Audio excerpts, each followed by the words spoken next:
Good morning બચ્ચા party and welcome to the class of physics with CD Patel. અને આજે આપણે વાત કરવાના છીએ ઇન્ડક્ટર વિશે અને ઇન્ડક્ટર માટે તેની સ્થિતિ ઉર્જાનું સૂત્ર મેળવવાના છે.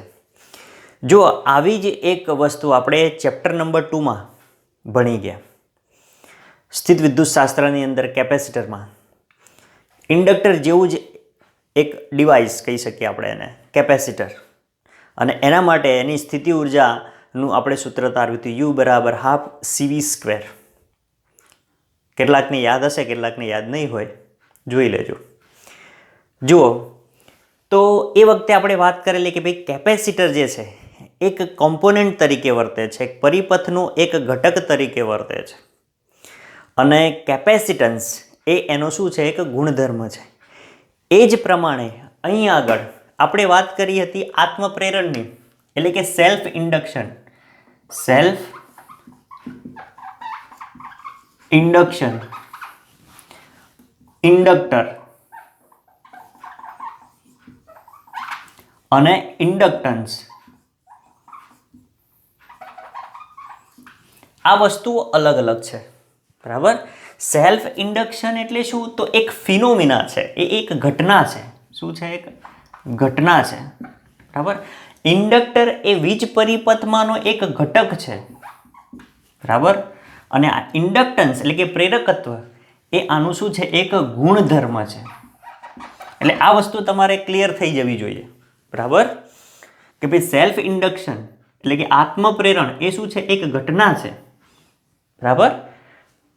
એ જ પ્રમાણે ઇન્ડક્ટર જે છે એ કંડક્ટર નહીં, આ ઇન્ડક્ટર એ ઘટક છે એક, બરાબર. વીજ પરિપથમાંનો એક ઘટક છે, એક કોમ્પોનેન્ટ છે, જેમ કેપેસિટર છે એ પ્રમાણે.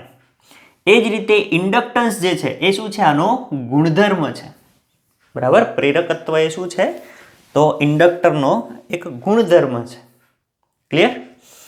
તો આના ઉપરથી આપણે ઇન્ડક્ટરની પહેલાં વ્યાખ્યા જોઈ લઈએ, બરાબર છે. જુઓ તો ઇન્ડક્ટર કોને કહેવાય, ઇન્ડક્ટરની આપણે વ્યાખ્યા આપ્યું હોય, બરાબર. તો જુઓ ઇન્ડક્ટર તો કે પરિપથમાંનો અથવા તો પરિપથનો જે ઘટક આત્મપ્રેરકત્વનો ગુણધર્મ, આત્મપ્રેરકત્વ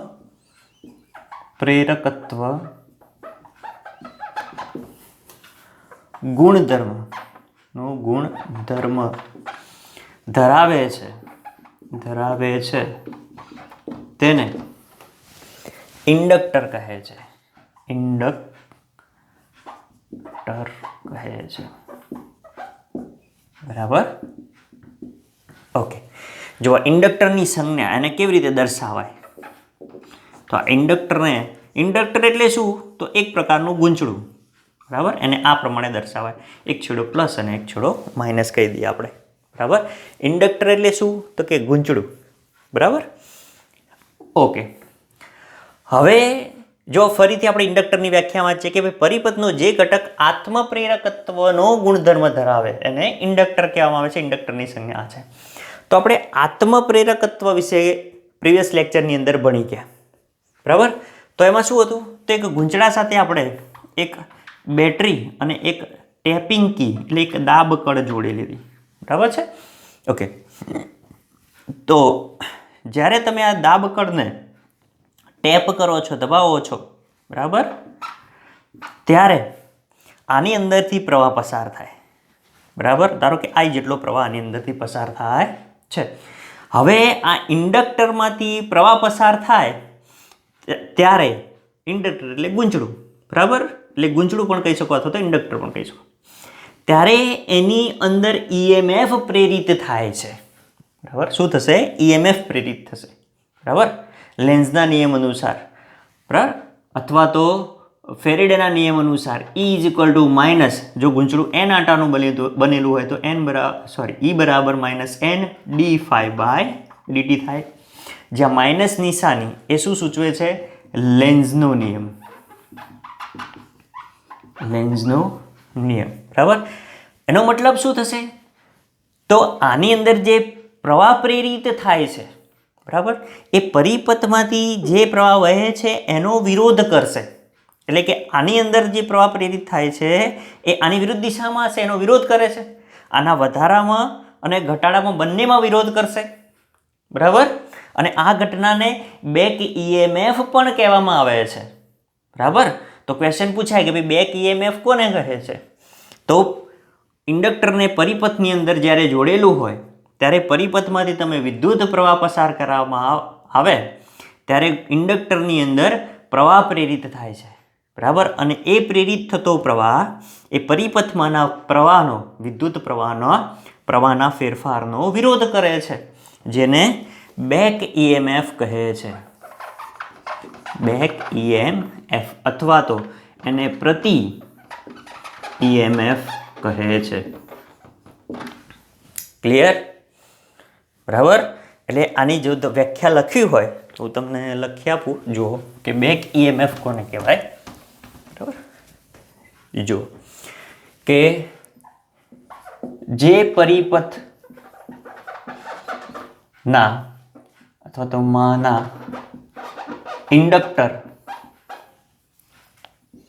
ઇન્ડક્ટરમાં અથવા તો ગુંચડામાં, બરાબર, માં થતા પ્રવાહના ફેરફાર, પ્રવાહનો ફેરફાર એટલે વધારો કાં તો ઘટાડો, એટલે ફેરફારનો વિરોધ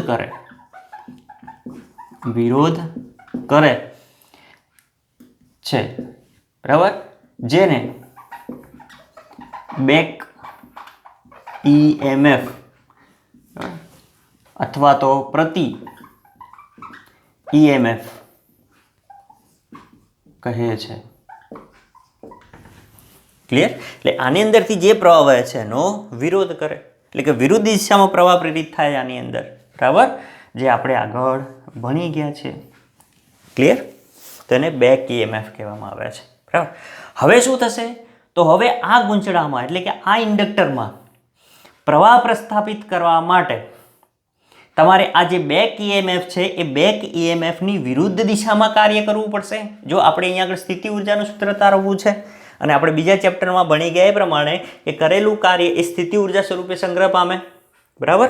તો શું કરવું પડશે? અહીંયા આગળ ફરીથી સાંભળજો કે ગુંચડામાં એટલે કે ઇન્ડક્ટરમાં પ્રવાહ પ્રસ્થાપિત કરવા માટે આ જે બેક EMF છે એ બેક EMFની વિરુદ્ધ દિશામાં કાર્ય કરવું પડશે. બરાબર. એટલે અહીંયા લખીએ ભાઈ ગુંચડા એટલે ઇન્ડક્ટર સમજી લેવાનું તમારે. બરાબર. ઓકે. પ્રવાહ પ્રસ્થાપિત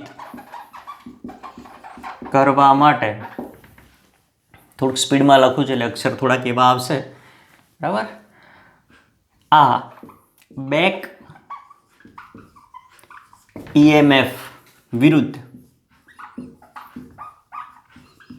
કાર્ય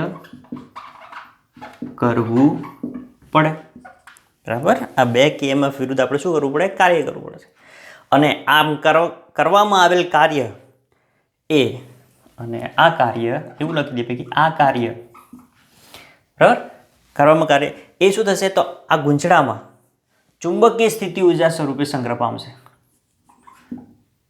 કાર્ય ઇન્ડક્ટરમાં ચુંબકીય સ્થિતિ ઉર્જા સ્વરૂપે સંગ્રહ પામશે. ક્લિયર? ઓકે. એટલે ટૂંકમાં શું કરવું પડશે? તો એને વિરુદ્ધમાં કાર્ય કરવું પડશે. બરાબર. તો હવે આ કોઈ પણ ક્ષણે આપણે સમય લેવો પડશે.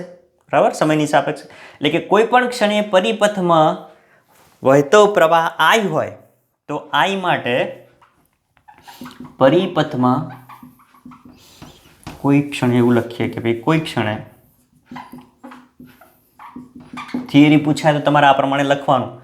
કોઈ ક્ષણે પરિપથમાં પ્રવાહ I માટે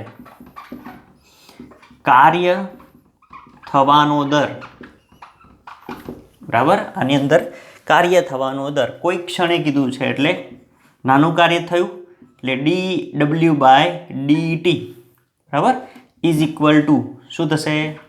E ઇન્ટુ આઈ. ક્લિયર? ઓકે. અથવા તો આ વસ્તુ છે એ આપણે એક જૂલના નિયમ ઉપરથી પણ લખી શકીએ. બરાબર? તો જૂલનો નિયમ શું હતો? ડબલ્યુ બરાબર વી ઇન્ટુ ક્યુ. બરાબર? અથવા તો વિદ્યુત સ્થિતિમાન વી બરાબર એકમ વિદ્યુત ભાર દીઠ કરવું પડતું કાર્ય. બરાબર? એકમ વિદ્યુત ભાર દીઠ કરવું પડતું કાર્ય થશે. તો ડબલ્યુ બરાબર વી ક્યુ લખાય આ પ્રમાણે. બરાબર?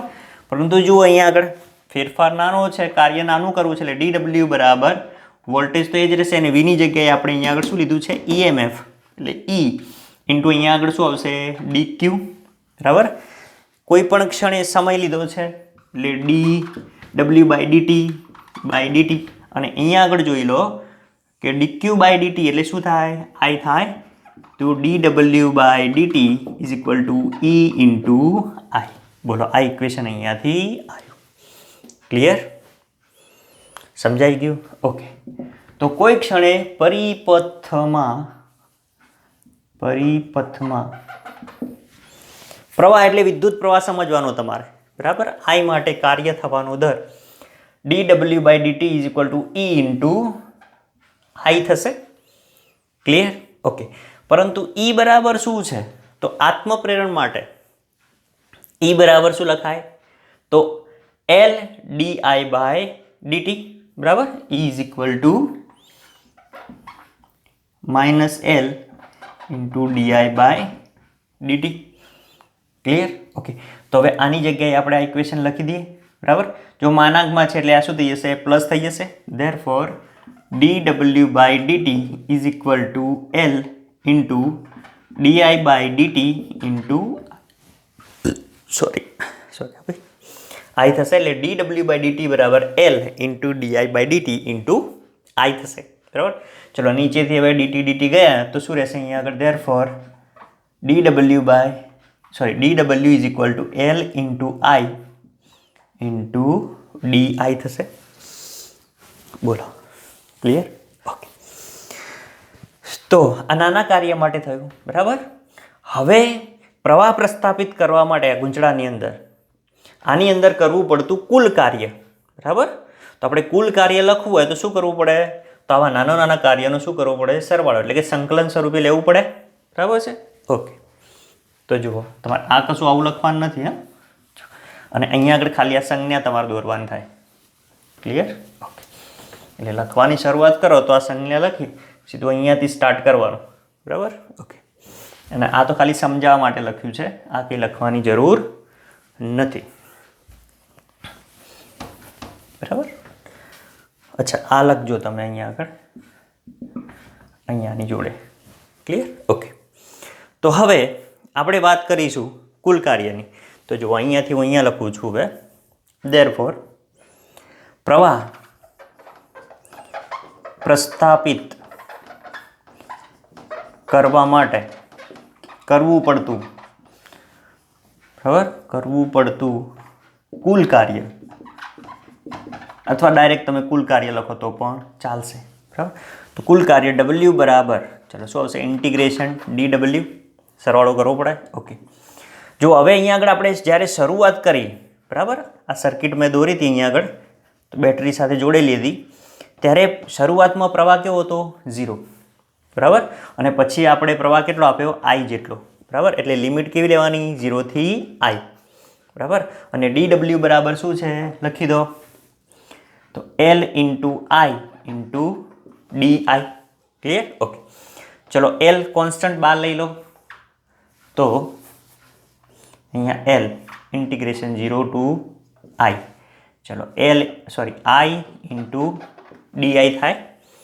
ક્લિયર? ઓકે. ચલો હવે અહીંયા આગળ સંકલન આપણે છોડીએ તો શું આવશે? L. આઈનું શું થશે? Integration I² by 2. બરાબર? એક ઘાત હોય એની અંદર એક ઉમેરાય અને ઉપર જે ઘાત થાય એ ક્યાં આવે? છેદમાં આવે. બરાબર? એ તો તમને હવે આવડતું હશે. ઓકે. પછી લિમિટ લખી દો, અપર લિમિટ અને લોઅર લિમિટ. આ લોઅર લિમિટ અને અપર લિમિટ. બરાબર? લોઅર લિમિટ અને અપર લિમિટ. તો L I² by 2 0 to I. Clear? Okay. ચલો ઇઝ ઇક્વલ ટુ L બોલો હવે એકવાર આઈ મૂકો પછી માઇનસ કરીને એકવાર 0 મૂકો. ચલો એક સ્ટેપ હું લખું છું વધારાનું. તો i²/2 માઇનસ 0 સ્ક્વેર બાય 2 એટલે આ પદ કેવું થઈ જાય 0 થઈ જશે. એટલે શું આવશે L અને અહીંયા આગળ i²/2 બરાબર. તો જો આને આ પ્રમાણે લખી દઉં કે sorry W is equal two 1/2 Li². ચલો ક્લિયર. અને આ જે કાર્ય થાય બરાબર એ ઉર્જાના સ્વરૂપમાં સંગ્રહાય બરાબર. અહીંયા લખી દો કે આ કાર્ય ચુંબકીય સ્થિતિ ઉર્જા સ્વરૂપે સંગ્રહાય છે. ક્લિયર. તો આની જગ્યાએ આપણે શું લખી શકીએ તો કે U ઇઝ ઇક્વલ ટુ સ્થિતિ ઉર્જા સ્વરૂપે લખવાનું બરાબર. U is equal two half Li². બોલો આવી ગયું જે માંગેલું સમીકરણ છે. ક્લિયર. જે માંગેલું સમીકરણ છે. આવું ક્વેશ્ચન પૂછાય તો આ પ્રમાણે લખવાનું થાય. બોલો ક્લિયર. આવડી જાય એવું એકદમ સરળ બરાબર. ચલો હવે આના ઉપરથી એકમ હવે ઉર્જાનું એકમ તો આપણને આખું જગત જાણે છે ખબર જ છે બધાને કે જૂલ છે એવું બરાબર. પરંતુ તમને એક એકમ આપેલો તો જો આપણો એલનો આત્મપ્રેરકત્વનો કે જૂલ અપોન એમ્પિયર સ્ક્વેર એ આના ઉપરથી બનશે. જુઓ બનાવો જોઈએ તો આ એલને આપણે કરતા બનાવીએ બરાબર. તો એલને કરતા બનાવીએ 2 ઉપર જશે એટલે 2u/i² થાય. 2u/i². બોલો ઉર્જાનો એકમ જૂલ. બોલો પ્રવાહનો એકમ એમ્પિયર સ્ક્વેર આવી ગયો. અને આના ઉપરથી આપણે પારિમાણિક સૂત્ર લખ્યું હતું શું m1L2T-2 અને A-2. બોલો આવડી જાય એવું સરળ. ઓકે. તો આવો ક્વેશ્ચન પૂછાય આઈએમપી ક્વેશ્ચન બરાબર. મોસ્ટ આઈએમપી લખવું હોય તો લખી દેજો. વારંવાર પૂછાતો હોય છે બરાબર કે ઇન્ડક્ટરની વ્યાખ્યા આપી ઇન્ડક્ટર માટે સ્થિતિ ઉર્જાનું સૂત્ર સ્થિતિ ઉર્જાનું સૂત્ર મેળવો અથવા તો એવું પૂછે કે ઇન્ડક્ટરની વ્યાખ્યા આપી ઇન્ડક્ટર માટે U બરાબર હાફ Li² સૂત્ર તારવો બરાબર. તો આ પ્રમાણે લખવાનું ઇન્ડક્ટરની વ્યાખ્યા લખવાની એની સંજ્ઞા લખો બરાબર. પછી આ પ્રમાણે લખી અને છેલ્લે સૂત્ર આ પ્રમાણે તમારે તારવવાનું થાય. ક્લિયર. ઓકે. તો આ વસ્તુ આવડી જવું જોઈએ. જો અહીંયા આગળ હું તમને થોડીક બીજી એક વાત કરું કે યંત્રશાસ્ત્રની અંદર જો આ સ્થિતિ ઉર્જા છે ને કોના માટે ચુંબકીય સ્થિતિ ઉર્જા છે બરાબર. હવે યંત્રશાસ્ત્રની અંદર મિકેનિક્સની વાત કરું છું બરાબર. ગતિ ઉર્જાનું સૂત્ર શું છે K બરાબર હાફ mv². જો એના જેવું છે U બરાબર હાફ Li² છે અહીંયા આગળ હાફ mv² છે. તો આની અંદર જે કામ એમ કરે છે એટલે કે દળ કરે છે યંત્રશાસ્ત્રમાં બરાબર એ જ કામ અહીંયા આગળ ચુંબકત્વની અંદર એટલે કે પ્રેરણની અંદર L કરે છે. ક્લિયર બરાબર. બસ એટલી એક વસ્તુ હતી બરાબર ને આવડી જાય એવું. અને એ જ પ્રમાણે કેપેસિટરની પણ સ્થિતિ ઉર્જાની આપણે હમણાં થિયરી સ્ટાર્ટ કરીએ વખતે વાત કરી હતી કે U બરાબર હાફ CV² છે. ક્લિયર. ક્વેશ્ચન એકદમ ઇઝી છે તૈયાર કરી દેવાનો બરાબર. ઓકે. જો હવે આ સૂત્ર ઉપરથી આપણે એક એક્ઝામ્પલ જોઈએ. ક્લિયર. ચલો સ્નેપ લઈ લો ઝડપથી. જો અહીંયા આગળ ઉદાહરણ 6.10 છે.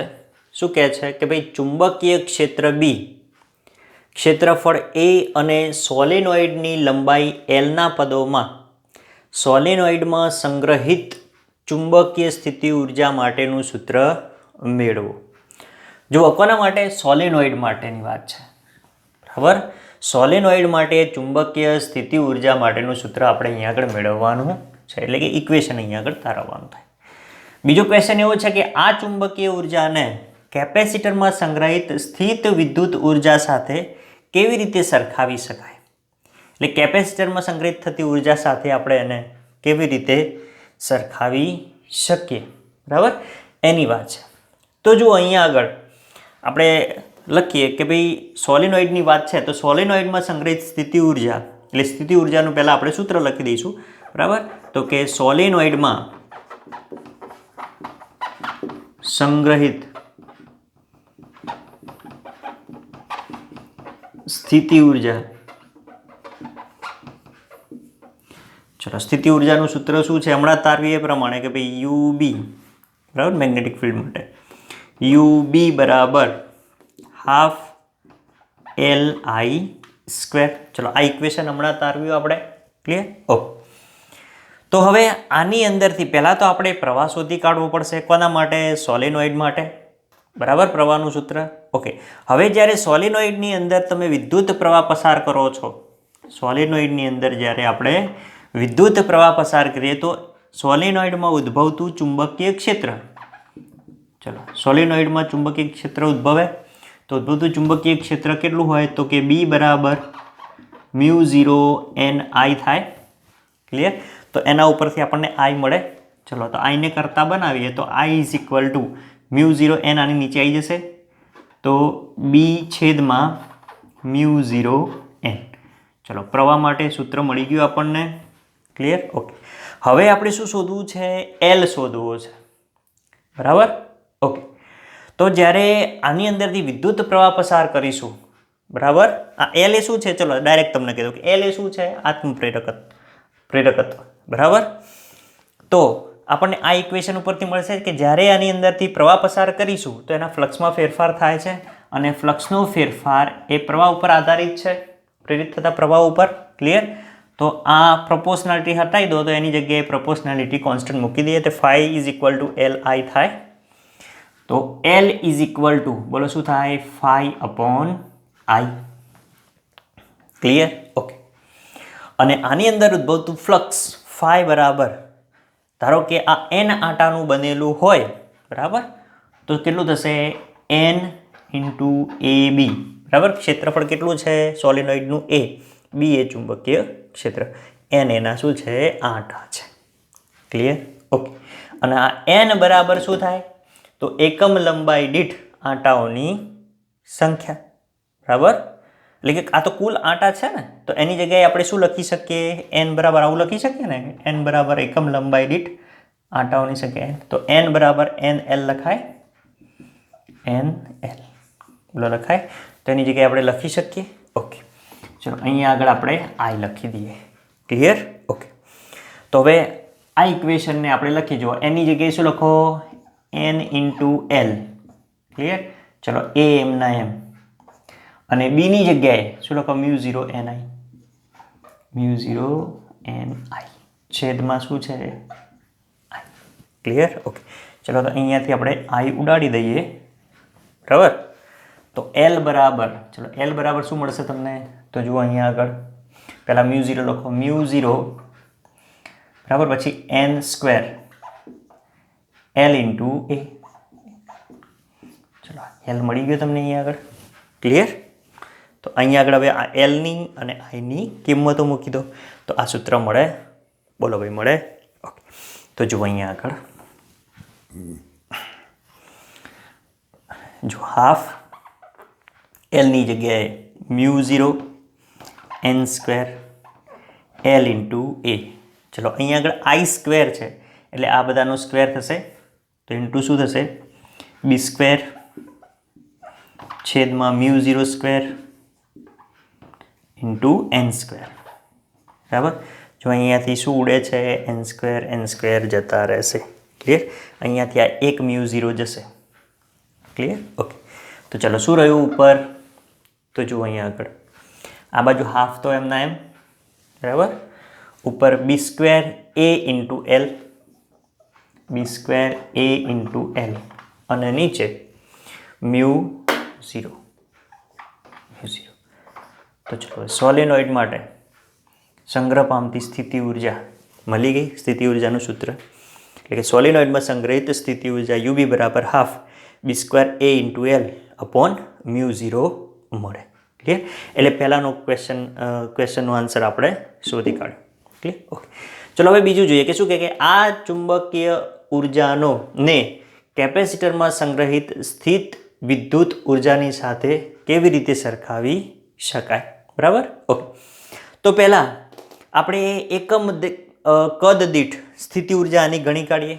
જુઓ તો બી બરાબર કે સોલેનોઇડમાં સંગ્રહ પામતી એકમ કદ દીઠ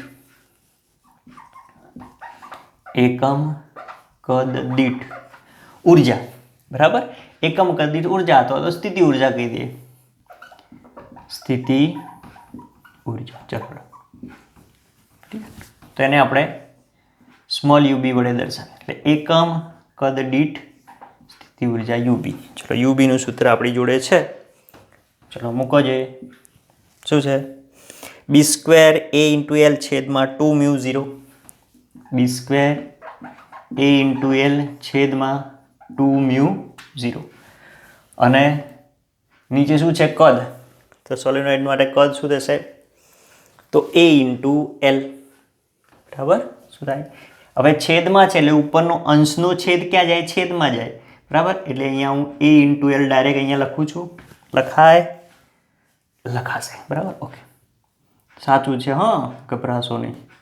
તો યુ બી બરાબર શું આવશે? એલ એડ ઉડી ગયા, તો બી સ્ક્વેર છેદમાં 2μ0. ચલો તો આ એકમ કદમાં અથવા એકમ કદ દીઠ સંગ્રહિત સ્થિતિ ઉર્જાનું આપણને સૂત્ર મળી ગયું. ક્લિયર? ઓકે. તો હવે કેપેસિટરમાં એકમ કદ દીઠ સંગ્રહ પામતી ઉર્જા જુઓ, અહીંયા લખીએ આપણે કેપેસિટરમાં એકમ કદ દીઠ, કારણ કે એની સાથે સરખાવાની છે ને, સંગ્રહ પામતી એકમ કદ દીઠ સ્થિતિ ઉર્જા લખી દઈએ આપણે, સ્થિતિ ઉર્જા. ચલો એ સ્થિતિ ઉર્જાનું સૂત્ર આપણને ખ્યાલ છે, કેટલું છે કે યુ ઈ બરાબર હાફ એપ્સિલોન 0 ઇન્ટુ ઈ સ્ક્વેર, આવું સૂત્ર છે, બરાબર. ઓકે. તો જુઓ હવે આ કેપેસિટર માટેની સ્થિતિ ઉર્જા, એકમ કદમાં સંગ્રહ પામતી સ્થિતિ ઉર્જા અને આ, બરાબર. ચલો આ બંનેમાં શું સામ્યતા છે? બરાબર, સરખાવી શકાય એવું કહે છે. જુઓ તો હા, સરખાવી શકાય, બરાબર. જો આ અચળાંક છે, આ પણ અચળાંક છે, આ હાફ છે, આ પણ હાફ છે, બરાબર. ઓકે. તો આ જે સ્થિતિ ઉર્જા છે એ ચુંબકીય ક્ષેત્રની તીવ્રતાના વર્ગના સમપ્રમાણમાં છે, બરાબર. આ જે ઇન્ડક્ટર ક્યાં કે સોલેનોઇડમાં ગુંચડામાં એટલે કે સોલેનોઇડમાં સંગ્રહ પામતી જે સ્થિતિ ઉર્જા છે, એકમ કદ દીઠ સ્થિતિ ઉર્જા યુબી, એ ચુંબકીય ક્ષેત્રની તીવ્રતાના વર્ગના સમપ્રમાણમાં છે. ચલો સેમ વસ્તુ અહીંયા આગળ કે ભાઈ કેપેસિટરમાં સંગ્રહ પામતી સ્થિતિ ઉર્જા એકમ કદ દીઠ, બરાબર, પણ એ કેવી ઉર્જા છે? વિદ્યુતીય સ્થિતિ ઉર્જા, બરાબર. આ કેવી છે? ચુંબકીય સ્થિતિ ઉર્જા, બરાબર. અહીંયા શું આવશે? વિદ્યુતીય. તો એ વિદ્યુત ક્ષેત્રની તીવ્રતાના વર્ગના સમપ્રમાણમાં છે. તો આ બંનેને સરખાવી શકાય છે, આ પ્રમાણે આપણે એને સરખાવી શકીએ. બોલો ક્લિયર? તો અહીંયા આપણે એક્ઝામ્પલ પૂરો થાય. ક્લિયર ને? ચલો આપણે એવું સરળ, બરાબર છે. ઓકે. જો હવે બે નાના નાના એક્ઝામ્પલ છે, જોઈ લઈએ. ચલો આનો સ્ક્રીન લઈ લો ઝડપથી. જુઓ સ્વાધ્યાયના બે દાખલા 6.8 અને 6.9 એકદમ સરળ અને નાના દાખલા છે, ટૂંકા. જુઓ કે એક પરિપથમાં 0.1 સેકન્ડમાં વિદ્યુત પ્રવાહમાં 5 એમ્પિયરથી 0 એમ્પિયરનો ઘટાડો થાય છે. એટલે જો અહીંયા આગળ તમને સમય આપેલો છે અને વિદ્યુત પ્રવાહમાં થતો ફેરફાર એટલે કે ઘટાડો આપેલો છે, બરાબર. ઓકે. જો આપણે લખતા જઈએ જોડે જોડે કે અહીંયા આગળ સમયગાળો આપેલો છે ડેલ્ટા ટી બરાબર 0.1 સેકન્ડ, બરાબર છે. ઓકે. હવે વિદ્યુત પ્રવાહમાં 5 એમ્પિયરથી 0 એમ્પિયર ઘટાડો થાય છે. એટલે પહેલા પ્રવાહ તો I1 લખીએ આપણે 5 એમ્પિયર અને I2 બરાબર 0 એમ્પિયર પ્રવાહ. ક્લિયર? ઓકે. હવે 200 વોલ્ટ સરેરાશ EMF પ્રેરિત થાય છે. એટલે સરેરાશ EMF બરાબર 200 વોલ્ટ, બરાબર. તો આ પરિપથના આત્મપ્રેરકત્વનો અંદાજ આપો. એટલે આત્મપ્રેરકત્વ આપણે અહીંયા આની અંદર ગણવાનું છે. આત્મપ્રેરકત્વ એટલે L. શું ગણવાનું થાય? L. બોલો ક્લિયર? ઓકે. ચલો આવડી જાય એવું ઇઝી વિડીયો પોઝ કરીને જાતે ગણી દો. ચલો શું છે સરેરાશ E બરાબર -L, રાઈટ, ક્વેશ્ચન છે -L delta I by delta T. આપણે પેલું શું લખીએ E is equal to -L di by dt, બરાબર. તો અહીંયા આગળ તફાવત માટે આપણે આ પ્રમાણે લખીશું, એની જગ્યાએ ડેલ્ટા લખેલું છે, સરેરાશ મૂલ્ય આપેલું છે એટલે, બરાબર. આ પ્રમાણે આપણે લખી શકીએ. ઓકે, તો હવે di બાય dt જો લખીએ સરેરાશ E બરાબર -L delta I by delta T, એટલે આને આ પ્રમાણે લખાય I2 - I1. જુઓ તો I2 - I1 અને નીચે ડેલ્ટા ટી. ચલો કિંમતો મૂકી દઈએ. તો સરેરાશ EMF કેટલું છે 200 વોલ્ટ. ચલો આ શોધવાના છે -L. ઓકે, ચલો હવે I2 કેટલા છે 0, I1 કેટલા છે તો માઇનસ પછી 5, ક્લિયર, અને છેદમાં ડેલ્ટા ટી કેટલા છે 0.1. તો જુઓ 200 બરાબર, ચલો 0 - 5 એટલે -5 આવશે, બરાબર. -5 અને -L એટલે માઇનસ પ્લસ 5L છેદમાં 0.1, બરાબર. ધેરફોર જો આને કરતા બનાવો આ બાજુ જશે, બરાબર. તો 5L ઇઝ ઇક્વલ ટુ 200 ગુણ્યા 0.1, બરાબર. હવે 5ને આપણે આ બાજુ લઈ જઈએ તો આપણે L શોધવો છે. તો L બરાબર 200 ગુણ્યા 0.1 ભાગ્યા 5, બરાબર છે. ઓકે, એટલે 5 ચોક 20 એટલે 4 થશે એટલે 40, બરાબર. 40 અને 1 પોઈન્ટ કાપો એટલે 4 આવશે. તો L બરાબર 4 અને એકમ થશે હેનરી. બોલો કેટલો ઇઝી, કેટલો સરળ દાખલો, બરાબર છે, આવડી જાય એવો.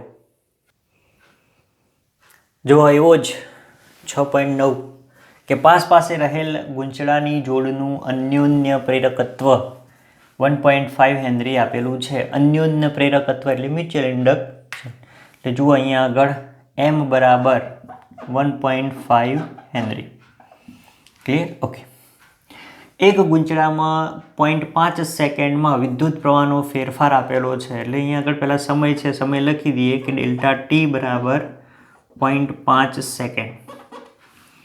એમાં વિદ્યુત પ્રવાહનો ફેરફાર આપેલો છે. એટલે I1 બરાબર કેટલો 0 થી 20 એમ્પિયર છે ને, એટલે I1 બરાબર 0 એમ્પિયર થી I2 બરાબર 20 એમ્પિયર છે. તો અન્ય ગૂંચળા સાથે સંકળાયેલ ફ્લક્સનો ફેરફાર શું હશે, બરાબર. અન્ય ગૂંચળા સાથે સંકળાયેલ ફ્લક્સનો ફેરફાર શું હશે, એટલે આ શોધવાનું થાય તમારે, બરાબર. ઓકે, તો જો બે ગૂંચળા છે, પાસે રહેલા છે, એકને લીધે બીજામાં પ્રેરિત થતું પ્રવાહ, બરાબર, એટલે કે ફ્લક્સ ફાઈ ચલે છે. આ પ્રમાણે લખી શકીએ આપણે, બરાબર છે ને ઇક્વેશન. હા, પ્રોપોર્શનાલિટી કોન્સ્ટન્ટ મૂકી દઈએ આપણે ઇઝ ઇક્વલ ટુ MI, બરાબર. હવે અહીંયા આગળ ફેરફાર કીધો છે એટલે ડેલ્ટા ફાઈ અને અહીંયા આવશે ડેલ્ટા I, બરાબર. ફેરફારનો સમય દર લો તો પણ ચાલે, ડેલ્ટા ટી, અને આની નીચે આવે ડેલ્ટા ટી. એમ બી ડેલ્ટા ટી નીકળી જવાનું છે, બરાબર. એટલે તમે ડાયરેક્ટ આવું લખો તો પણ ચાલે, ક્લિયર. ચલો ડેલ્ટા ફાઈ શોધવાનું છે, સીધું આપેલું છે. જુઓ ડેલ્ટા ફાઈ બરાબર, ચલો M કેટલા છે તો જુઓ M, ચલો પહેલાં આ પ્રમાણે લખી દઈએ. ડેલ્ટા I બરાબર શું થશે I2 માઇનસ I1, બરાબર. ચલો એમની કિંમત મૂકો 1.5, I2 કેટલા છે 20 માઇનસ I1 0, બરાબર. એટલે 1.5 ઇન્ટુ 20, બરાબર. એટલે 15 દુ 30 અને 1 પોઈન્ટ કાપો 300, એટલે 1 પોઈન્ટ કાપો એટલે 30 જ આવશે, 30. ચલો ફ્લક્સનો એકમ વેબર, એટલે ડેલ્ટા ફાઈ બરાબર 30 વેબર આવશે, ક્લિયર. બોલો એકદમ ઇઝી અને સરળ એક્ઝામ્પલ આવડી જાય એવા, બરાબર. ઘણીવાર MCQમાં આવું પૂછાઈ જાય, બરાબર છે. એટલે ગણતા રહેવાનું આવા એક્ઝામ્પલ, બરાબર છે, આવડી જાય એવું. ચલો ઝડપથી સ્નેપ લઈ લો, બરાબર છે. ઓકે, અને આજે આટલું રાખીએ છીએ. મળીએ નેક્સ્ટ લેક્ચરમાં. ત્યાં સુધી ભણતા રહો. Tata, bye bye.